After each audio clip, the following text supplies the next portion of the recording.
Welcome back.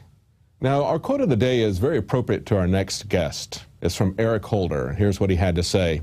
Though this nation has proudly thought of itself as an ethnic melting pot, in things racial, we have always been and continue to be, in too many ways, essentially a nation of cowards. Well, that's not true of our next guest.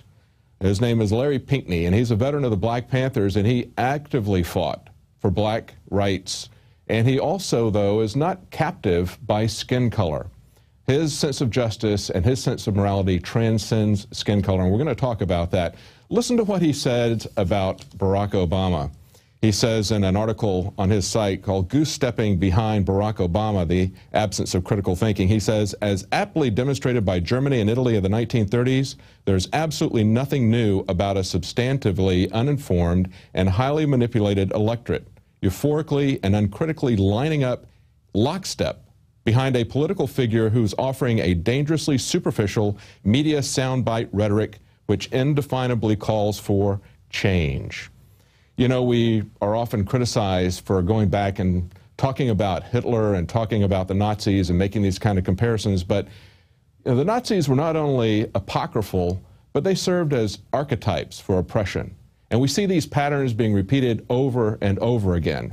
And our next guest, even though he is actively involved with the Black Panthers, is not afraid to point out the similarities of the absence of critical thinking that is causing people to just line up behind Barack Obama because he's black or because he's a Democrat. So we're going to talk here in just a few minutes with Larry Pinkney, and he is a veteran of the Black Panther Party. As I said, he's also former Minister of the Interior of the Republic of New Africa. He's a former political prisoner and the only American to have successfully self-authored his civil and political rights case to the United Nations under the International Covenant on Civil and Political Rights. He's a real fighter. Larry, welcome. Thank you. Great to see you. It's a pleasure to be here. Great to meet you in person. I've heard you many times. Now, as we were saying, you're not locking up right behind Obama and marching in lockstep behind him just because he's black. You're looking at what he's actually doing. And unlike so many people on the left who develop kind of a selective barrier to any criticism once their guy gets in, you've been very outspoken about things that you've seen that you don't believe are right. Tell us about. Well, absolutely. You know, I do not believe in being lockstep, as it were, behind anyone. The fact of the matter is that people have allowed themselves to be mesmerized, if you will, by Barack Obama. But they have not paid attention to what this man has done and is doing, whether we're talking about him bombing with his drone missiles Libya, North Africa, or Somalia, or Bahrain, or, I mean, Afghanistan. The list is almost endless.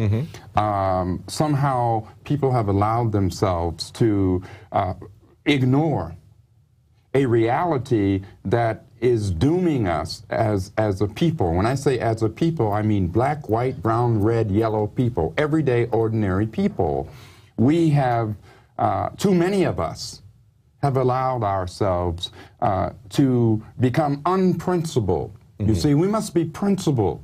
If we were out there protesting, and we should have been, and organizing against George W. Bush, can you tell me why it is we're not out here organizing and protesting against Barack Obama? Exactly. Just today, Darren McBrain was saying, you know, looking at Rachel Maddow, and she goes in and she says, well, look, you know, we're finding out that they just did this and they did that and everything, but then, oh, but Bush did it, you know, and nobody said anything about it back then. It's like, well, she was criticizing it when Bush was doing it, but now she's offering it as an excuse that Bush did it.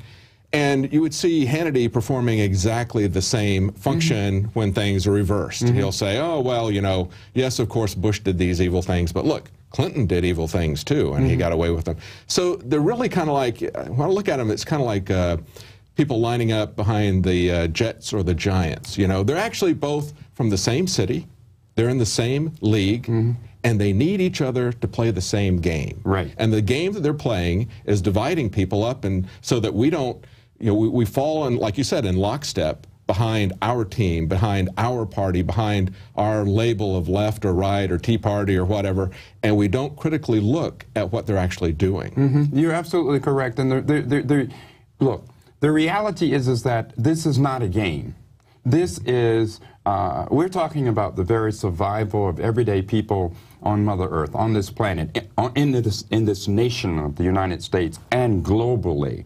And, you know, the power elite that run our lives in this country, whether they're banksters, whether they're the pharmaceutical corporations, whomever they are, the power elite nationally and globally, they understand this.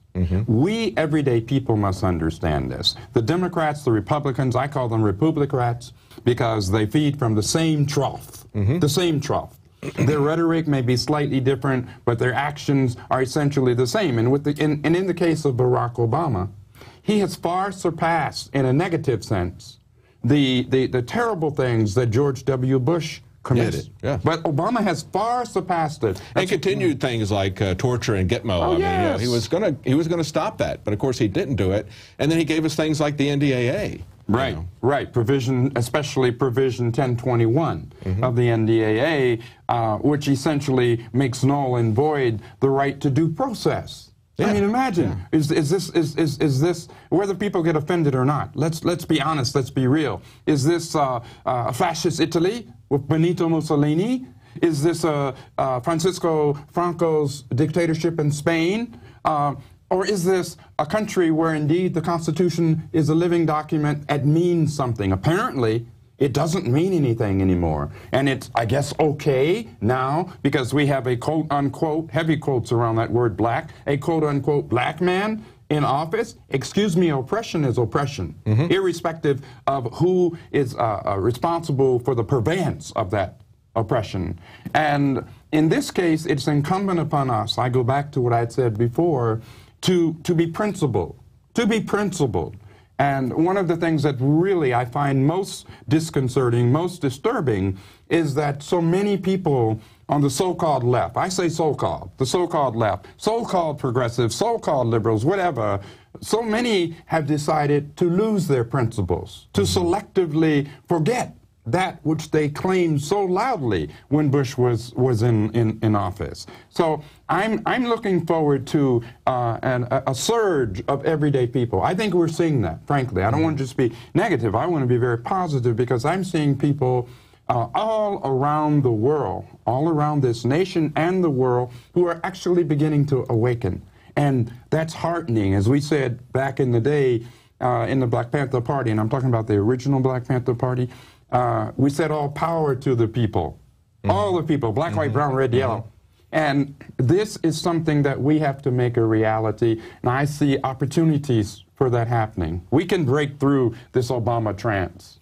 You know, it's really interesting that you mentioned that because when you look at all the tactics that we see coming out and all these scandals that are broken in the last week or whatever, framing people, you know, dirty tricks as they called them back in the 1960s, 70s, counterintelligence programs that you were a victim of. We're seeing all this sort of thing repeated again, but now the interesting thing is that it's being done not to Black Panthers, it's being done to white, mainstream middle America and Tea Party people, right?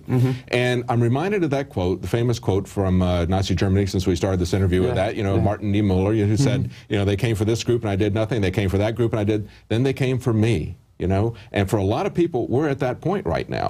And they need to listen to you and see the kinds of tactics and things that our government was capable of doing to you. And at the time, they would say, oh yeah, it's this other group, and I'm not concerned about it because I'm not a part of that group, or I guess they deserved it or whatever because they trusted their government. Now, like you said, I think people are beginning to wake up. It's beginning so pervasive that a lot of people now, they can look at this and they can go back and look at your history and say, you know, well, maybe those guys weren't the bad guys that we thought that we were told that they were, right? You know, that they were framed, that different things happened to them. And along that line, we've got this march coming up, July 4th, as you're aware of probably, in Washington, D.C. And I'm reminded of the fact that one of the first things that the Black Panthers did that got a lot of attention was marching in with arms into a city council meeting. Tell us about that. Well, you know, the Black Panther Party had a 10-point program, and I would urge people just to go to put in 10-point program, the Black Panther Party, it'll come up. So we believed in medical care, we believed in community programs, et cetera, et cetera. However, we also believed in the right to self-defense, okay? I believe the Second Amendment of the Constitution makes that right, it enshrines that right. for all of us as quote-unquote Americans. Now, I think that it's imperative, especially from my own history, to understand that we have to be able to defend ourselves. It's not just a matter of bearing arms. I think it extends into the area of defending ourselves. When the party was founded in October of 1966, it was first called the Black Panther Party for Self-Defense. I think that because at that time, you were suffering the kind of stuff like we started out the news broadcast with. You see a couple who's in their house and the police demanding to come inside, and they say, "Where's your warrant?" And we don't have a warrant, let us in. Right. And breaking the door down and tasering them because they were filming them. Right. And now we're seeing that so pervasive, so widespread, but it was something that at the time was pretty much limited to inner cities and black communities, and you were feeling that, and you got together on a local level to try to defend yourself against the police because the system was not working. The government was not putting any rules of conduct on them, and now we see that pervasive. Across the board. Absolutely. You see, and that's why I think we have a grand opportunity here. Irrespective of our so-called differences in perspective, we all come from different backgrounds. So what? We're going to have differences in perspectives. We don't need liars or robots. We need people to tell each other the truth and go from there. You know, I'm pleased not about the terrible things that are happening, but I am very pleased that people are beginning to awaken. People are beginning to say, well, wait a minute. Now I see this other perspective. And we link the 60s, 70s, and 80s to right now, the year of 2013, because we are all in this together, like it or not, as we used to say, like it or not. We're in this struggle together. That's and, right. and we got to be in this to win together. You know, the corporate elite, currently headed by their chief spokesperson, drone man Barack Obama, the global and national and global elite really have a special weapon right now. And that special weapon is Barack Obama. But we are waking up, all of us, irrespective of color, irrespective of gender. This is a good thing. This is a necessary thing. And let me just say this. The counterintelligence program, a program set up to frame, to discredit, to imprison, and neutralize, and in many cases, murder. The counterintelligence program is continuing today. Oh, yeah. It's continuing in various guises under NDAA Section 1021 in the Patriot Act, and as we can see in Obama's own kill list. Why, this president has his own very special secret kill list. We think about Nixon, and he had his enemies list, right? Right. He was an evil person. Actually, he was an evil person, right? You know, but he's kind of the personification of this evil, calculating, murderous president because of the war in Cambodia and all these different things. And yet, Obama's got his kill list. Right. I mean, that's just absolutely over the top. They're out in public now about things that they used to do in secret, and quietly. Absolutely, you hit it right on the head. They're out in public about it now. So what does that tell us? It tells us that you know, they think they have us so dumbed down, so manipulated, so controlled that no matter what, we're going to accept it. I say, and I think more and more people are saying, wrong, we're not going to accept it. We are awakening, and we are going to do everything in our power together to resist, not only to resist, but to reverse this. If we're going to have a constitution, let's make it real. Don't have a piece of paper just for a piece of paper. Let's make it real. Okay, if we're going to have human rights, Obama's always talking about human rights in other countries. I wonder where he is about human rights right here, or his kill list. Okay, which, by the way, affects people in this country as well. Let's be real. That's what I mean when I say principled. Let's be principled. I don't have time for someone to say, I love him because he's black. No, I love someone, as Dr. Martin Luther King said, based upon the content of their character, not the color of their skin. That's right. I was talking earlier about, in the news, about this leak that happened about the AP reporters, right? I think that's a good example of even the corporate-controlled media, government-controlled media, waking up.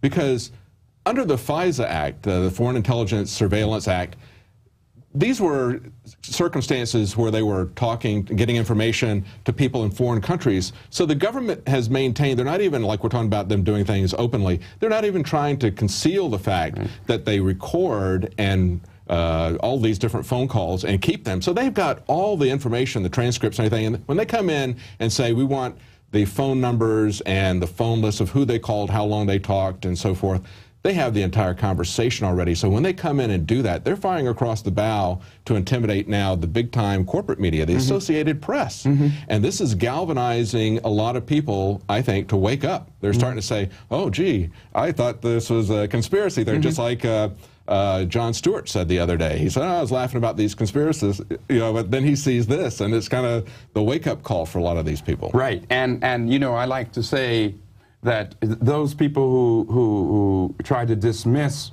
the reality, one, you know, there's a saying of just because I'm paranoid doesn't mean it's not happening, okay? I'm not paranoid, I see what's happening, and we need to all see what's happening. The second thing is that those folks who refer to us and others as quote-unquote conspiracy theorists, I like to turn around and let them know what they are. They are denial theorists. Yes. They're in denial. Right. It's our job not to be in denial because too much is at stake. You're right. The Associated Press, who knows whom else? I mean, if they've already, they meaning this Obama government has already done this, one can only imagine what else they have done and are doing, all in our name. And they're totally in denial about surveillance, for example. Nobody wants to think about the fact that they live in something that is like 1984 on steroids. They've got every bit of electronic communication. And the last news article that we went over in the news was an article from Wired magazine, people who know the technology. And they're talking about if it was Watergate all over again, how would a whistleblower try to anonymously communicate in a way that the government could not monitor with somebody? And you wouldn't believe all the different things that you would have to go through, and probably would still get caught. Yes. I mean, they caught the director of the CIA. They know what everybody is doing. So the idea that they would give this list to the AP, now in the time of Nixon, that might have raised some flags and said, oh, they're starting an investigation. It's like, they don't need to investigate. They've got it. They're just basically intimidating people. They're ruling by fiat and by intimidation. They're ignoring the Constitution. They're murdering people with drone kill lists. It's just amazing to see what's happening. And, you know, frankly, I don't expect that any of this would have been any different if we'd had a Republican. They're just going down this same program. You've got cheerleaders even of most of what Obama is doing with the drone strikes, and the likes of McCain and Lindsey Graham. They're all cheering him on. That's exactly what they like to see. And so-called Democrats like Keith Ellison, supposed progressive. Carl Levin. Yeah, Carl Levin. Okay, these people, again, are unprincipled. They're not saying these drone strikes, for example, are wrong. They're just saying, well, how can we legitimize them? What can we do to cover them over? What can we do to legalize this? Well, how do you legalize murder? How does one do that? And as far as Mr. Drone Man, Barack Obama himself, we have to understand that these things, I say this again, is being done in our name. We're being attacked in our name, meaning by our very own government. Other people around the world are being attacked in our name. We have to ask ourselves, and I leave this up to the audience, who are the real terrorists? Right. It galvanized people when Rand Paul got up and did his filibuster about drones. But one of the things I like about the Black Panther Party is that you weren't looking to have somebody solve all your problems for you. That's the reason we're in the situation we're in today. It isn't going to be some person at the top who's going to magically reverse all of these infringements on our liberties that are so systemic. And you see these agencies and the people in them, like the IRS, they transcend one administration to the next because they are the useful tool. It doesn't matter which president's in, he's going to use them in criminal ways. And sometimes it is so over the top that it gets people's attention, like it did with Nixon and is now doing with Obama. But they all do it. There's all incidences of this happening. And so the system itself needs to be changed. Yes. And the way that we can do it, I think, is the way the Black Panthers did it, which is at a local level. Right. As local as we can go to control our lives, we have to want to control our lives at a local level, and we have to take control of our lives at a local level, and that was what the Black Panthers were about. Talk about that a little bit more. You mentioned it briefly at the beginning. The 10-point program, there's a book called To Die for the People written by Huey P. Newton, but there are numerous books out now. about the Black Panther Party. But we had a 10-point program. It was very simple. It wasn't intellectual masturbation. It was very simple, very clear-cut. Anyone could understand it. Food, clothing, housing, shelter, education, medical care.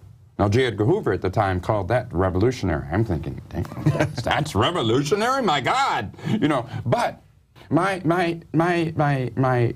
point... Let me interject this. I think history has been much more kind to the Black Panthers than to J. Edgar Hoover. As time goes by, we're starting to see some real truth. Truth eventually comes out.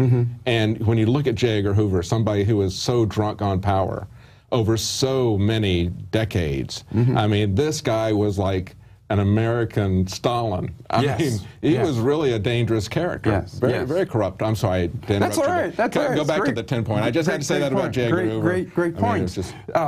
We believed in, when I say we, I'm talking to Panther Party, Black Panther Party, that started in October of '66. We believed strongly in doing for self.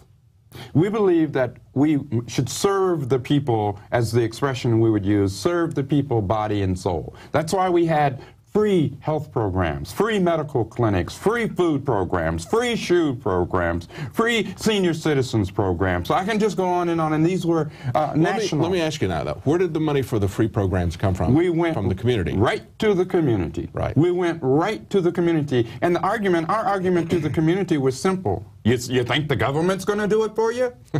They had to, you're right. We got to do it for ourselves. Because if you do something like that at a local level, whether it's a community, small town getting together on that basis, or whether it's people in a church or something like that, it can work at a local level.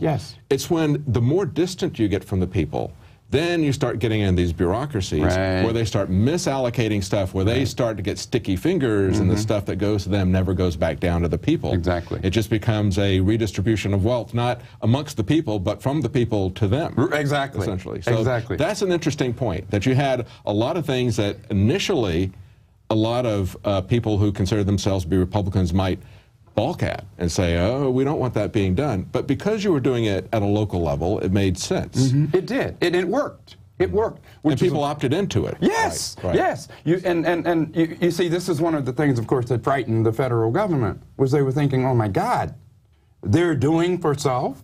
They are actually working in their own quote-unquote communities, making these things real. Because they want dependency. Right. Dependency means control. You are manipulated, you are controlled. And that's, you hit it again. They control and manipulate people who typically vote for the Democrats, because they make them dependent on the government for things like food and health care and clothing, or housing, I should say. They don't do clothes yet. That'll come. But for the Republicans, they make them dependent, the Republican voters dependent, because of a sense of fear, for security, you know? And so then we become dependent on the government for security. And how good a job do they do in providing a security? They don't. They come at us, don't they? That's the whole point. The security is really security in reverse. It is actually, what they are promoting is insecurity and fear. Keep a people in fear, keep a people divided, keep a people not knowing one another. This is how you control people. And then they say, well, you have the vote. Albert Camus, the French philosopher, said, what good does it do to give a man a vote, or a woman, and then tell him he's free? Because you don't really control the system that puts those so-called candidates there. And so you're absolutely right. The fear factor, okay, is very, very strong. Obama has taken this to extremes. It didn't begin with him, but he's certainly taken it further than any other president. And each president that comes along does that. Yes. We're almost out of time. Let me ask you real quickly for something that is kind of a current event that's coming up, and that is, again, this D.C. march. We mentioned it briefly. How do you feel about that? Because that's a real flashpoint. It's a dangerous situation when they go in and to confront the government when it's wrong. And in that particular situation, going in there with loaded guns, it was a D.C. law that was specifically struck down by the Supreme Court 5 years ago in D.C. versus Heller. It was an off-duty cop who wanted the ability to be able to carry firearms off-duty that sued. And for 5 years, they've continued to enforce this law that was struck down by the Supreme Court. So you've got these marchers who are going in there carrying loaded rifles, because that was the central point of that Supreme Court decision. And yet, we know how the government can use COINTELPRO, so it's a very dangerous flashpoint situation. What do you think about that? What are your thoughts? I want them to be very, very careful. I think of when the party, the Black Panther Party, carried legally carried weapons, exposed, so everyone could see, and it was legal at the time in the state of California. There were no laws, no local laws that were there. Well, that happened after we did it. Then they came out with what's called the Mulford Act, right, which made it illegal. Okay, but I want them to be extreme. I'm sure they want to be extremely careful too. I want them to understand that they are going to try to infiltrate them. They are going to try to do every single thing. They're going to try to provoke something. When I say they, I'm talking about this corporate-controlled Obama government, Mr. Drone Man's government. Very important, because you've seen all this stuff. Yes. You've seen the infiltration. You've seen the provocation. Yes. And you know exactly how they work, and they don't change their methods. That's why we keep telling people, look for a drill. You know, it's a key thing about the bombing. Look for a drill. That's something that demonstrates it's a false flag. You're talking about infiltration and provocation at a march. You saw all of that happen. What other types of things? They are going to use their corporate stream media to disinform and misinform people.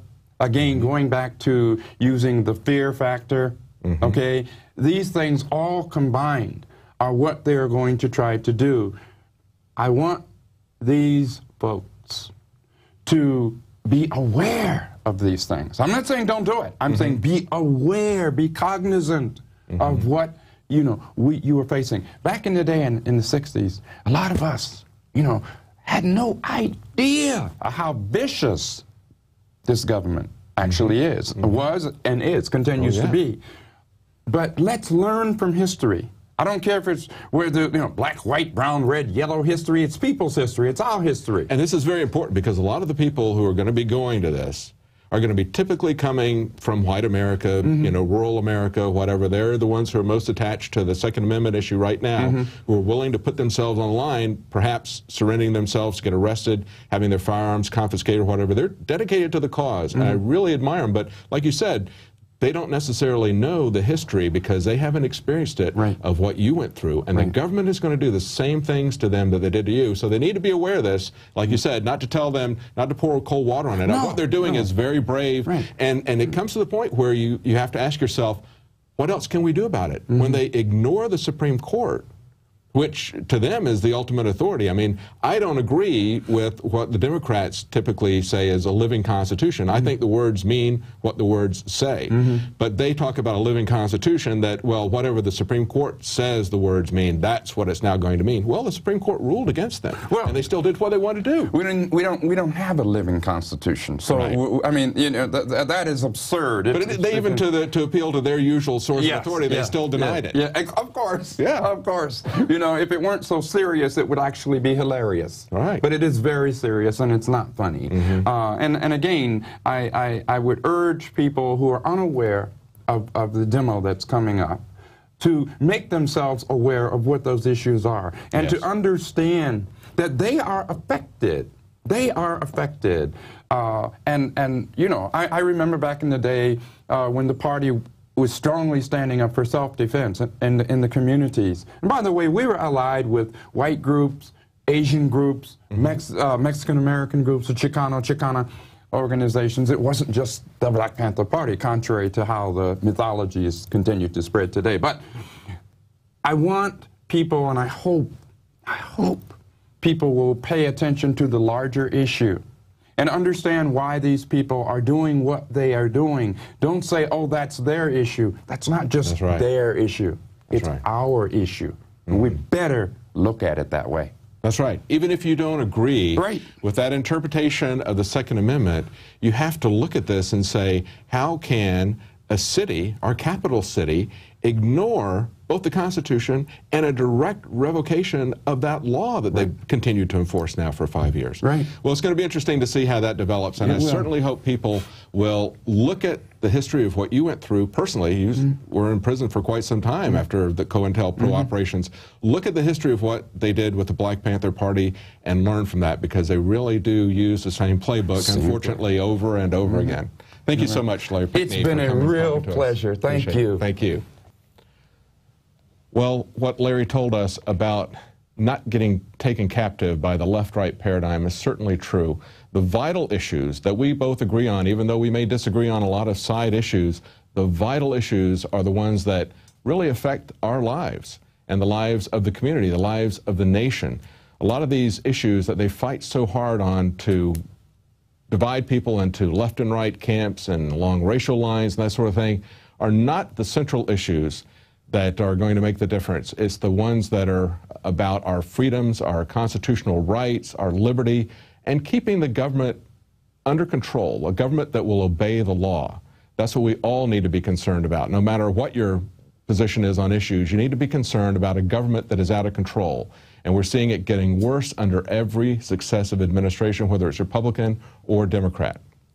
Well, we hope you'll continue to watch us here on InfoWars Nightly News. And if you're watching on YouTube, please consider getting a subscription to Prison Planet TV.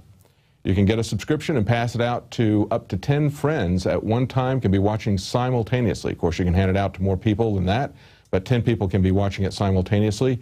It'll help people to wake up, and just as we had tonight, you can see that we've got a wide variety of people that come in here and talk about the issues that are important to us, civil liberties and freedom. Well, that's it for tonight. We'll be back tomorrow at 7 Central, 8 p.m. Eastern.